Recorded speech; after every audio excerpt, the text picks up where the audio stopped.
You're listening to Civic Media. You can tune into any of our live shows on any radio station across the state with the Civic Media app. Find us in your phone's app store and listen anytime, anywhere. Welcome back to Mid-Mornings on Civic Media. My name is Greg Bach. I'm your buddy, your pal, your co-conspirator for all things good and, in this weather, the warmth. You are here wonderfully. You are giving us your time. We're very appreciative of that. We're coming to you live from Radio Park here in Racine. If you want to get in touch with us, the number is the same, whether you're calling or texting 855-752-4842, 855-75-CIVIC. Leave a comment on the live stream. We are currently live streaming on Facebook, YouTube, and the platform in this house we still call Twitter. Coming up after the 10:30 news, we have audio sorbet today. We just want to know how you're getting by, how you're doing in 2026. What do you do to get away, to relax, to shut down, shut off, get away from the screen, take a moment for yourself? I'm not just asking you what you do. I may be looking for some advice too, because, you know, it's a stressful world we live in. So at 10:35, we'll be talking about that. You can call or text. Let us know your thoughts on that. And then this shouldn't be a thing. Today is the I Will Have Fries with that edition, so don't go anywhere. And then following us, Tom Hartman from 11 to 2, John and Gordy from 2 to 5, and then I guess it's the best of with Pete Schwaba today. It's the best of. He's on vacation. Good for him. But that's from 5 to 8, so entertainment, news, and fun for you. Don't go anywhere. We got lots of great programming still ahead. But right now, I want to turn it over to our first guest. She is a distinguished professor of political science and a New York Times bestselling author of King of the North, Martin Luther King Jr.'s Life of Struggle Outside the South. Professor Jean Theoharis is here this morning. Good morning, Professor. How are you today? You told me you're in New York. What's the weather like there? It's cold. Yeah. Is it snowy there? It's not really. It's just a little snow here, but it's very cold. How about there? We've had some light snowfall over the past few days. Well, actually, we've had really it's those flurries where you think there should be 30 inches of snow, and you're like, there's an inch and a half. What is this? But it's bone-cracking cold right now. It's 2 degrees, 14 below zero. Something I bring up, Professor, because you know this world, because you grew up in Wisconsin. You're Wisconsin bound. I grew up in Milwaukee. There you go. And exactly. You now live in New York, and you are an author and a professor of political science. And I have another thing you and I have in common. I have a degree in political science. So I'm basically professor adjacent is what I am. But we're talking to you today about your book, King of the North, Martin Luther King Jr.'s Life of Struggle Outside of the South. And really, I think this is very, very interesting because you put it very well, and I've heard other people say too, is we've Southernized Dr. King. We exclusively relate him to the struggle of everything that happened in the South during the civil rights movement. But that's barely even the story when it comes to his whole history, correct? Yeah. And I think, as you're alluding to, by Southernizing Dr. King, we miss a great deal of his work, of what he stood for. And in many ways, it makes it comfortable because if we keep him in the South, in some ways, he doesn't speak to us in Milwaukee and in New York. And we miss the ways that he was steadfast about conditions. And I'm going to use the word North in our conversation today, the way he does. Okay. And North means everything that's not the South. Yeah.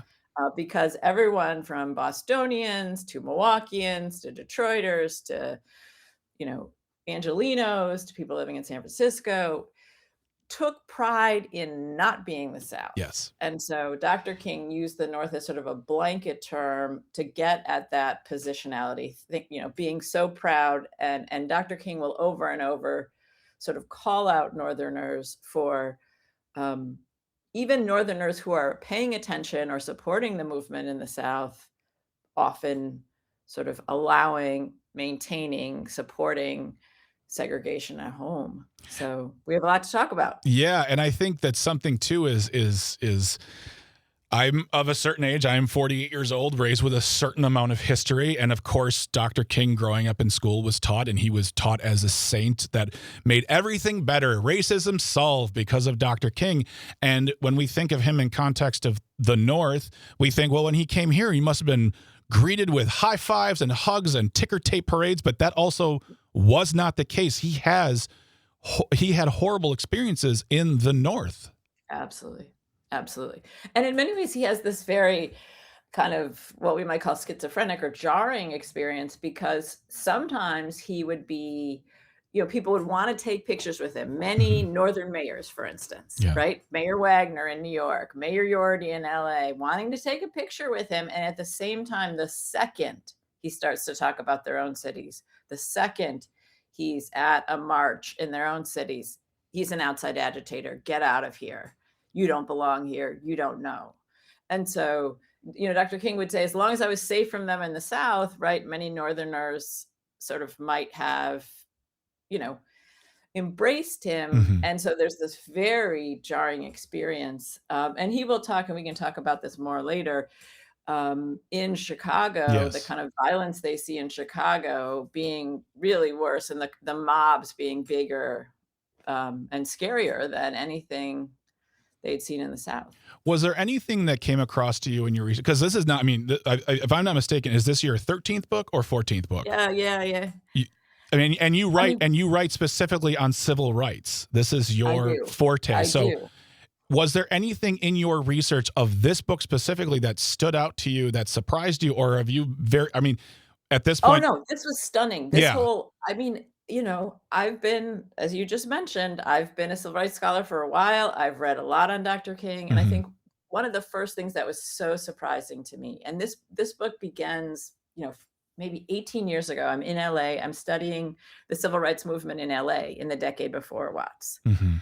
And as you probably know from what you learned in school, the basic story of Dr. King is, right, Montgomery, 1955, and then there's Albany, Georgia, and Birmingham, and Mhm. St. Augustine, Florida, and Selma, and we build to the Civil Rights Act and the Voting Rights Act, and then a week later, Watts erupts, and as that story goes, Dr. King is shocked, and he realizes sort of the problem of Northern Black people, and then he turns and bases a campaign in Chicago. Mhm. And then as that story goes, he fails because Northern Black people don't go for nonviolence. Now that story is deeply inaccurate. Yeah. And so this is me 18 years ago. I'm sitting in an archive going through LA's Black newspapers from the 1960s. The two big ones, LA Sentinel, California Eagle. And I keep finding Dr. King. Here he is in 1962, Mhm. calling out police brutality in the city. Here he is in 1963, weeks before the March on Washington, marching against LA's segregated schools. Here he is in 1964, over and over and over, calling out housing segregation. And I realized that this story that we'd been told in so many books was deeply inaccurate. And King will actually say, if Mayor Yordi had listened and, Mhm. and and changed, there never would have been a Watts uprising, right? Because there are movements in LA that King is supporting that are calling attention to the kind of deep job discrimination, the deep segregation in schools and housing, the pattern of police brutality. And largely, people in the city are dismissing them or demonizing activists. And so that was really where the project began for Yeah. me.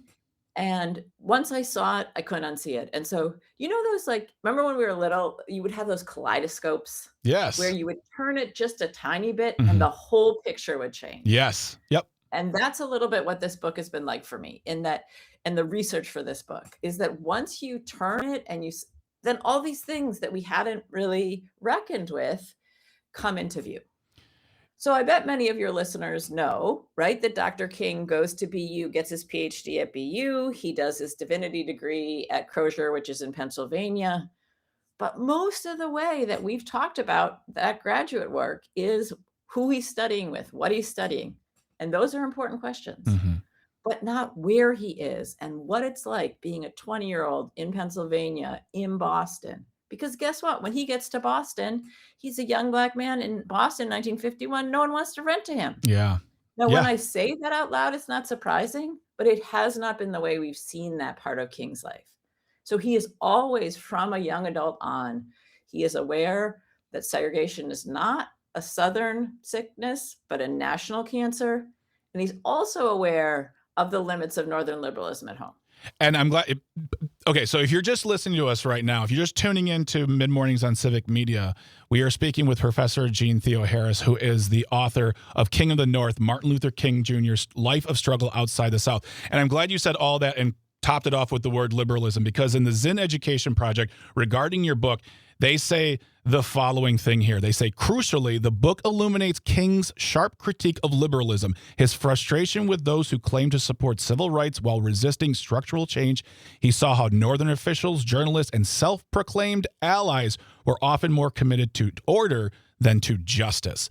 And I think that's, and I want to use another term that you used in an interview with Democracy Now! To talk about police, but we in this country have laundered his legacy to fit various narratives, whether you want to be a liberal about it or you can go to Dr. Martin Luther King's, and I say this term with satire and sarcasm. You can look to the MLK brand and find what you need to fit your narrative, and that's what we do in this country.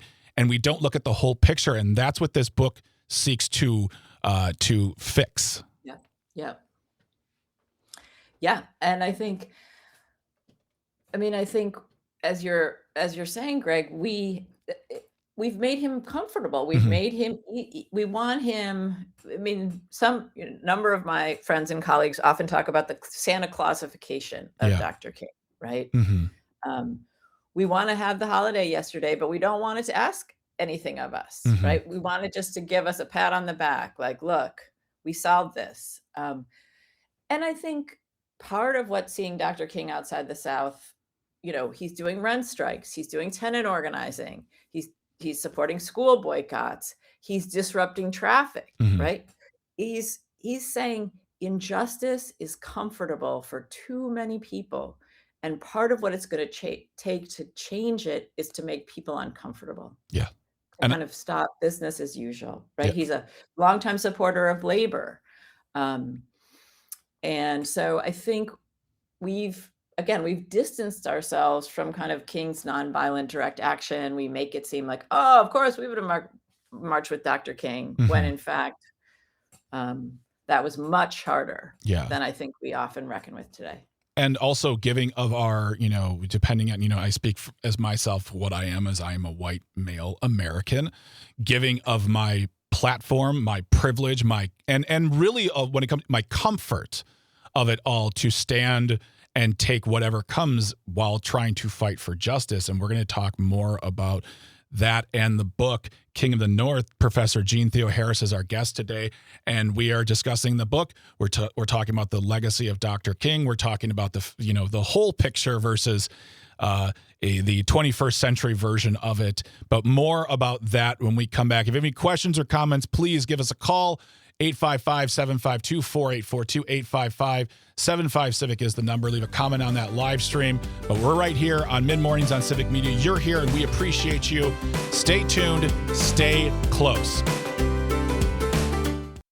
You're listening to Civic Media. Stay up to date on the latest news and information for your local community and Wisconsin by signing up for our free email newsletter. Visit civicmedia.us/email to get started. Welcome back to Mid Mornings on Civic Media. My name is Greg Bach. I am your buddy, your pal, your co-conspirator, your fighter for everything that you're looking for to make you happy in the world. And you are listening to us, and you are giving us your time, and we appreciate that. If you want to be part of that conversation, call, text, the number is the same, 855-752-4842, 855-75-CIVIC. You can leave a comment on the live stream. We're on Facebook, YouTube, and the platform we still call Twitter. Still ahead after the 10:30 news, we have got Audio Sorbet. What are you doing to shake it off, to relax for a moment, to get away and just relax your mind and get to the good and get back to the fight? What do you do? Let us know. And then this shouldn't be a thing. Today it's the I'll Have Fries with that edition, but don't go anywhere. Still lots more coming ahead, including our discussion with Professor Jean Theo Harris. She is a professor of political science and a New York Times bestselling artist, artist. You're an artist. Writing is an art. She's also the author of King of the North, Martin Luther King Jr.'s Life of Struggle Outside of the South, talking about the complete legacy, the complete story of Dr. King's life outside of what we have, as you put it, southernized him. And something you brought up during the Secret Show on the live stream is a discussion of Coretta Scott King. To have a talk about MLK, we must speak about Coretta Scott King without a doubt. What is she in this picture? I mean, I asked the question like a naive person, but I know, but who is she and how important is she? She is formidable, right? And I think, I mean, she has been so distorted and kind of put into this like tiny box as this kind of, again, when she died in 2006, this kind of beautiful, kind, gentle helpmate, not a kind of the formidable freedom fighter that she was. She's more of an activist than Dr. King when they meet. Mm-hmm. She'd met Paul Robeson, Bayard Rustin before she meets Dr. King. At their first date, he's completely smitten, right? He's never met a woman like her. Yeah. And he says at the end, you have everything that I want in a wife at the end of their first lunch date. And she's like, you don't even know me.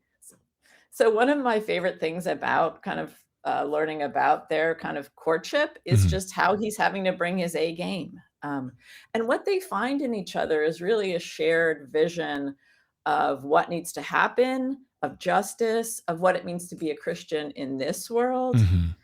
When they get married in June 1953, she refuses to wear white. She wears a light blue, not full-length dress, tea-length dress, and she makes her very imposing father-in-law, King Sr., take obey out of their vows because it makes her feel like an indentured servant. And this is 1953, right? Not 63, not 73. And throughout their time together, right, that they are, intellectual, political partners. I'll tell you one story from about 2 months into the Montgomery bus boycott. As many people may know, the King's house gets bombed. She and their new baby, 10-week-old baby, are home. She thinks fast. She gets them out safely, so they're not hurt. I'd like to remind us that Dr. King is 27 at this point. She's 28. You can imagine how scared their families are. So both his dad and her dad come to Montgomery that night and are like, you have to get out of here. And if you're not willing to get out of here, at least Coretta and the baby have to get out of here. And she's like, no, we're not going anywhere. Like that's hardcore. Yeah. No, you have a 10-week-old baby. You've gotten lucky once that the bomb is not strong enough to sort of, if that bomb had been stronger, they would have died. Yeah. And so, I mean, I think to me, that sort of shows what she's made of. And I'll just say one more thing. She, from her college years on, she was supporting the Progressive Party. If people know the Progressive Party in 1948, they're running a third-party challenge for the U.S. presidency on domestic issues of kind of racism and segregation and economic inequality, and then militarism. So she's bringing that, those triple evils that we often associate with King's last years. She has those when they meet. And she will be the family leader around issues of kind of global peace and global justice and anti-colonialism. She is out years ahead of Dr. King publicly against the war in Vietnam.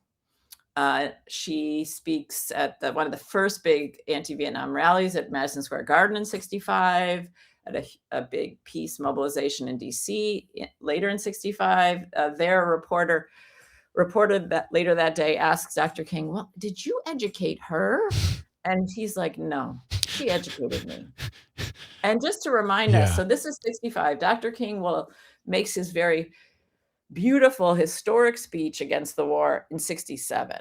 So I think we can see, in certain areas, he's the leader. In certain areas, she's leading him. And so really understanding her as a formidable kind of partner activist in her own right. And in the few moments we have left here, I mean, and I'd love to have you back to keep talking about this book because honestly, something that is important to discuss is, the later years of King's life and how his attitudes have, I believe, progressed, evolved, changed to, and speak out very honestly at the world he sees that we don't talk about in this America in 2026.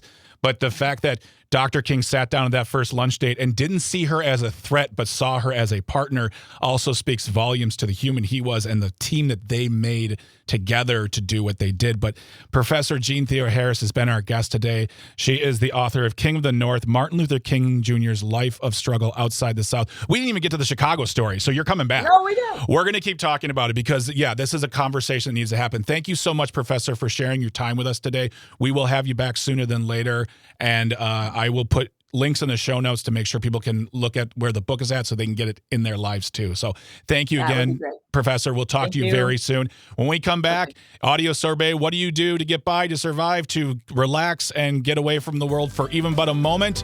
Right here on Civic Media Mid-Mornings. I'm Greg Bach. Don't go anywhere. Stay tuned. Stay informed. Stay close. Welcome back to Mid-Mornings on Civic Media. My name is Greg Bach.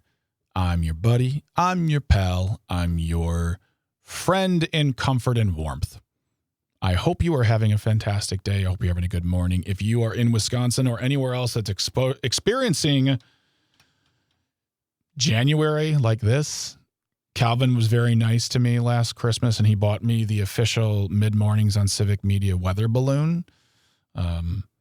And right now we're getting readings that's saying it's still 2 degrees with feels like -14, which I think qualifies officially as a punishment because it shouldn't be this cold. But then again, I've said it before and I'll say it again. I continue to live here. I continue to press agree on the terms and conditions of living in Wisconsin. So there we are. Good morning, Calvin. Calvin is our man at the ready. He is our guy on the ones and twos. Sweet Cal B, the board lord, El Calvarino. I just made that one up. How are you this morning? I'm doing pretty good. Yeah. Professor Theoharis was fantastic. That was a good conversation. I hope if you missed any of that, we talked to Professor Jean Theoharis, who's the author of King of the North, Martin Luther King Jr.'s Life of Struggle Outside of the South. We will have links in the show notes, and we're going to have her back to talk more about this book because we barely discussed a lot. There's a ton in this book about that topic of his life outside of the South, as Dr. King put it. Basically, the North is anywhere that isn't the South. So whether you live in the East Coast, West Coast, or Mid. So thank you to Professor. I don't know if she's a PhD, so she is a doctor, Dr. Theoharis.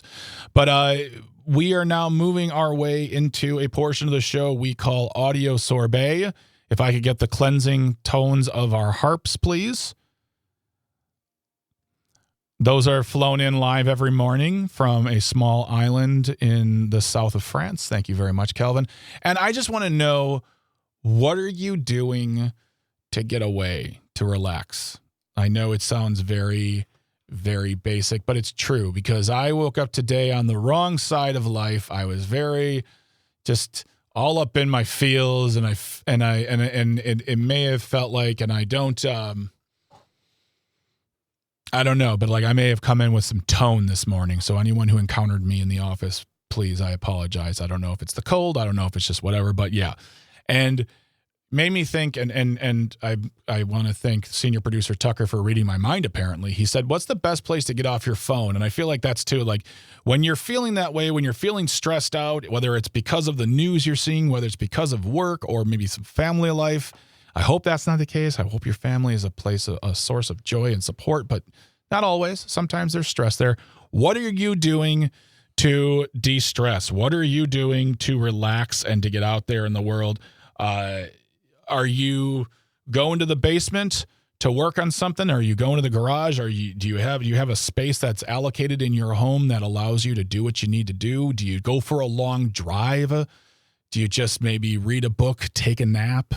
I'm also looking for suggestions because I'm not good at relaxing, terrible at taking vacations. But, I'll start with the king of all advice right here in my very own studio. Calvin, what about you? Like, I know you love video games. I know you love reading. Is that your source of calm? Is that what you do to get away? Is that, it's your everyday life. So, I mean, is there anything outside of that where you say, like, I don't even feel like reading. I just need to, like, lie down or go for a walk?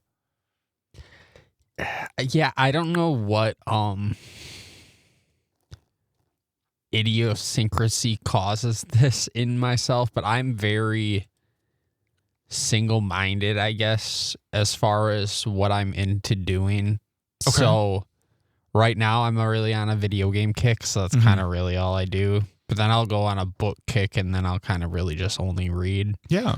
So, yeah, reading and video games are the two big ones. Last year you got, I don't know if it was last year or if it was the year before maybe, but you got really into, was it Warhammer?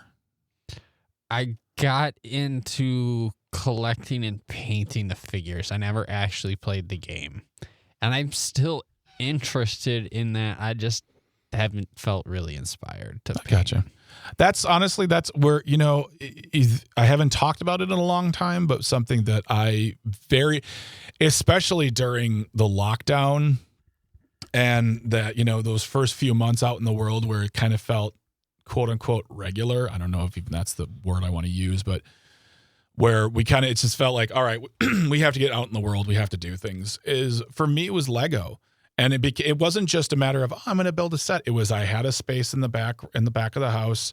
I had a table. I had my setup. I had to do certain things, and I had to set goals for myself. All right, today I'm working on this set.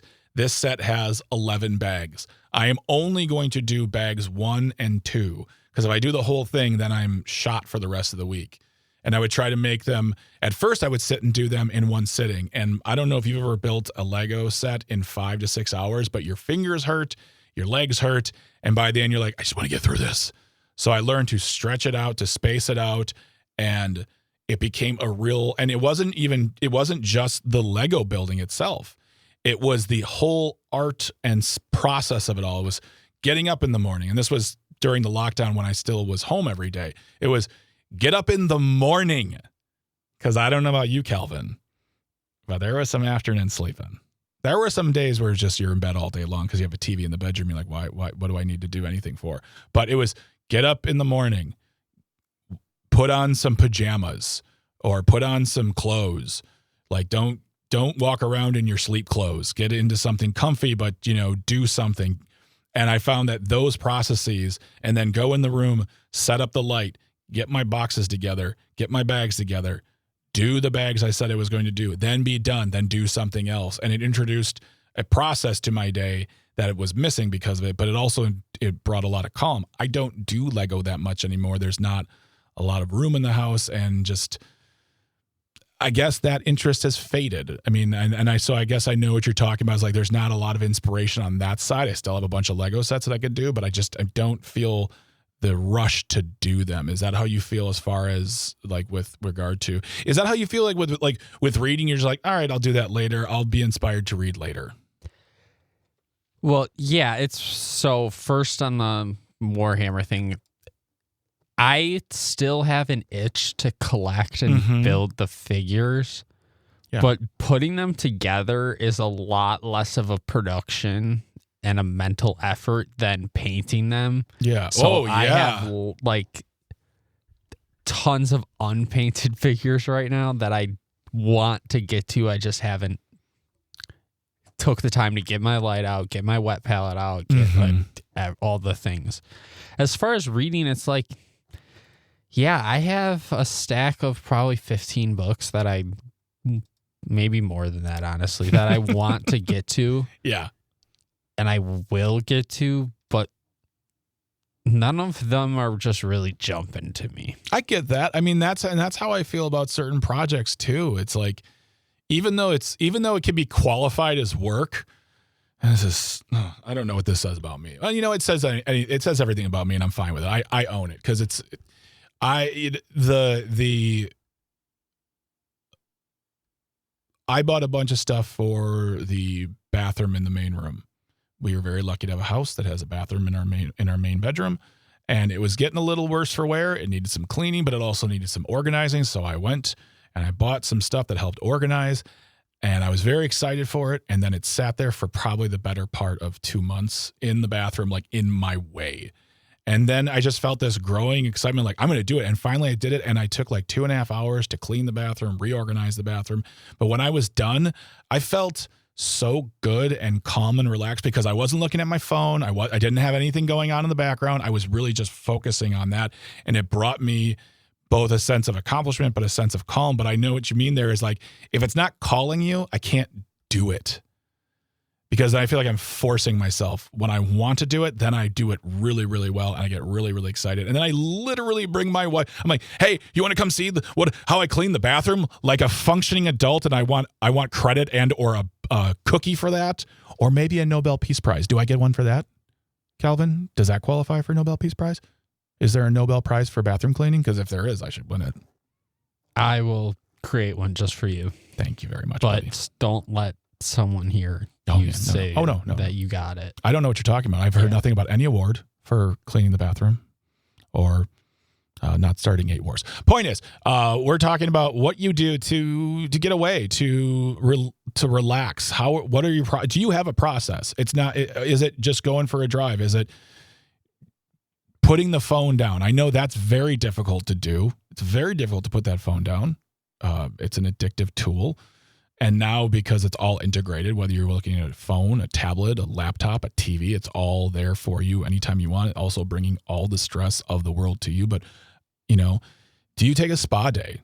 Do you spend a little money and go get your toes done? Do you go for a soak? Do you go for a massage? I want to know from you. Brett on the text line, as always in Brown Deer, listening on WAUK. Well, not always, because he says, I don't have a daily escape right now because I'm working so much. However, in 12 days, I'll be back in Asia where the people are so nice and I can relax for an entire month, and I'll celebrate my 63rd birthday in Bangkok. It's my guiding light right now.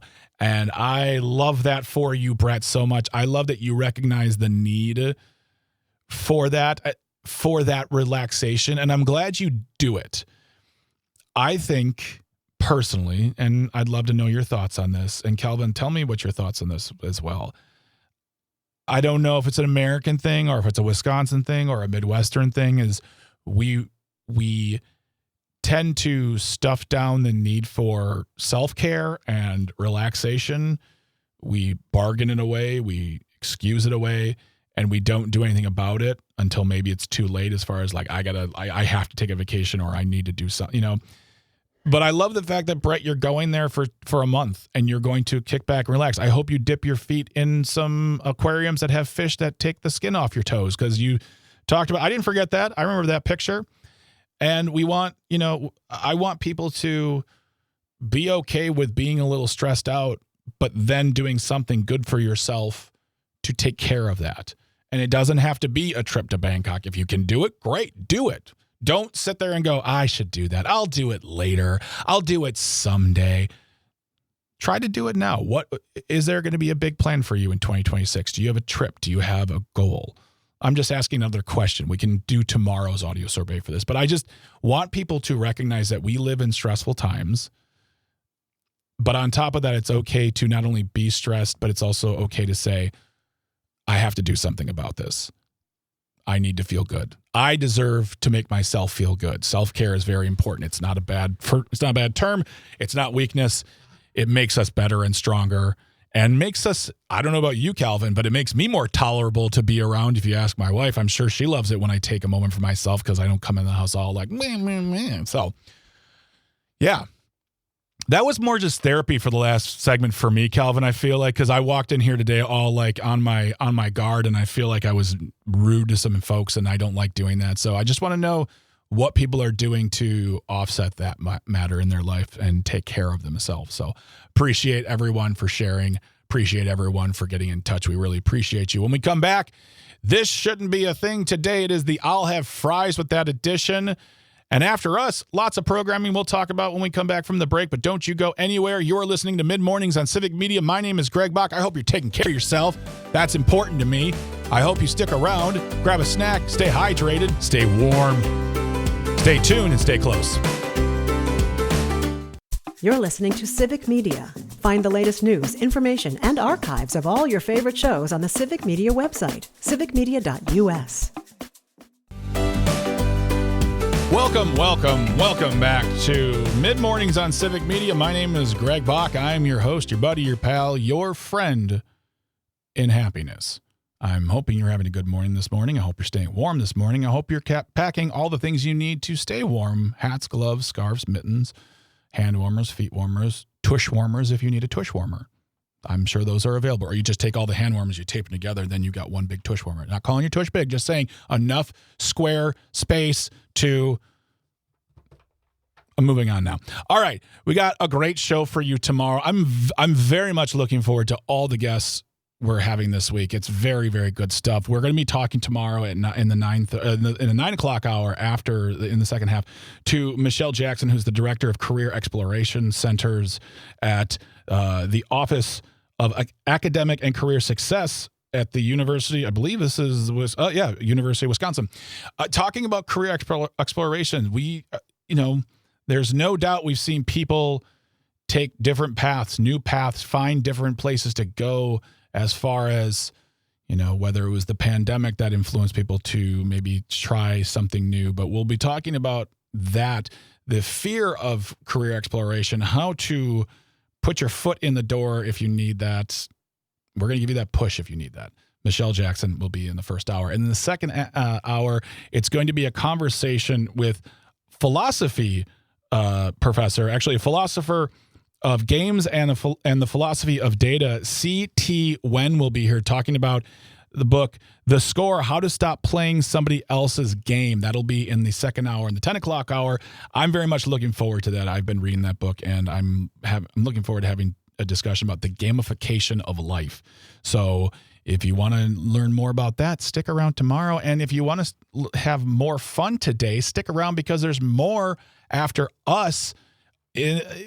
John and Gordy from 2 to 5, a best of Nightlight with Pete Schwaba from 5 to 8. But following us directly is Tom Hartman from 11 to 2 right here. Listen to us on the Civic Media app or on your favorite radio station like WAUK. But don't go anywhere. We got lots of fun stuff ahead for this afternoon, and we're happy you're sharing your time with us. Now, it's almost 10:55. It's officially 10:55, so it's time for another installment of... This Shouldn't Be a Thing. Today it is the I'll Have Fries with That edition. This is coming from CNN Travel. That's fun.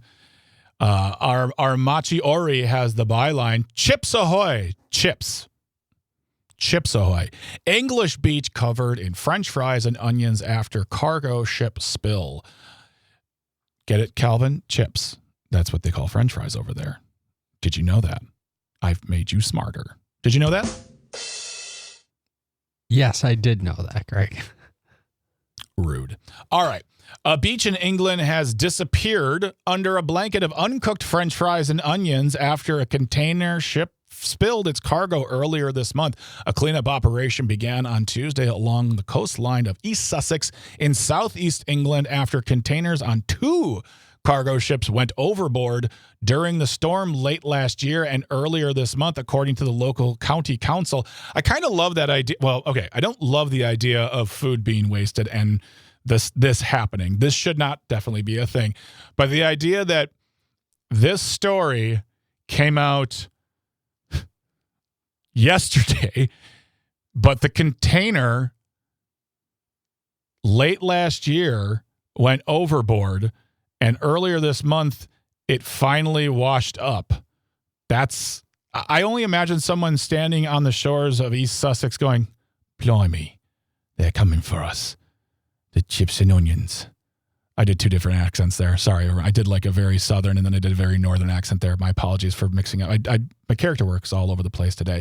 But Joel Benici, a resident of the resort town of Eastbourne, told CNN on Monday that he believes the onions began to appear on the shore on Wednesday last week, and some residents went to help collect up in plastic bags, which the onion, collect plastic bags, what they were packaged in. So it was not only that, it wasn't just like loose onions, it was plastic bags. So that's not good for the environment either. So Benici told the CNN that he and his partner Trisha were hiking to see the seals at Falling Sands on Saturday, like everybody has been doing to help out. We're picking up the last of the onion bags as we went out. We did not expect to turn the corner and see a new scene of chips. So the onions had arrived. The chips are finally here. So the appetizer is complete.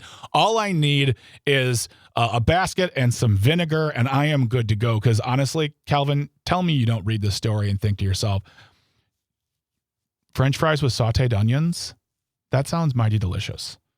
And honest, I'm not kidding you right now. I'm looking at the story and what's popping up, a Culver's ad for French fries. I'm not even kidding you right now. It's always listening to you. From a distance, you would think the beach was covered in yellow sand like you would on a tropical island. Immediately, we both decided to hike over but we spent the next couple hours cleaning as many bags as we could until it got dark to continue. Other families were doing the same. This is a story of also community coming together. There were thousands of bags, and luckily the environmental group Plastic Free Eastbourne put out a call for more volunteers on Sunday in the post on their Facebook page, and people came out and helped out. But no word yet if anyone has saved any of them for a big party in East Sussex, because if they are, Calvin, I'm going to get the Civic Media credit card, and we're going to East Sussex to have some lovely chips and onions with some vinegar at the seaside, because I think we deserve it, because self-care is the right care. Am I wrong? You're exactly right. Thank you very much. All right, that brings us to the conclusion of another installment of This Shouldn't Be a Thing. I want to thank Calvin. I want to thank Tucker. I would love to thank our traffic department as well as our engineers. As I always say, and as Jane always said, without you, none of this works. I'm talking to a microphone that doesn't do anything. But also I want to thank everyone who called, who texted, who left comments on the live stream. I want to thank our guest professor, Jean Theo Harris, for coming in today. I'm really hoping we can talk to her sooner than later. But don't go anywhere. You are listening to Civic Media, the Civic Media Radio Network. This has been Mid-Mornings. My name is Greg Bach. I've been your host. Don't go anywhere. Tom Hartman after this. Stay tuned. Stay close. The national news cycle never stops, but it can be hard to find news about your local community. Civic Media is dedicated to providing quality local and state news coverage across Wisconsin. With the Civic Media app, you can get notifications about local stories that matter to you and your community. Find the free Civic Media app in your phone's app store and choose notifications from the menu to tell us what kind of news you want to hear about.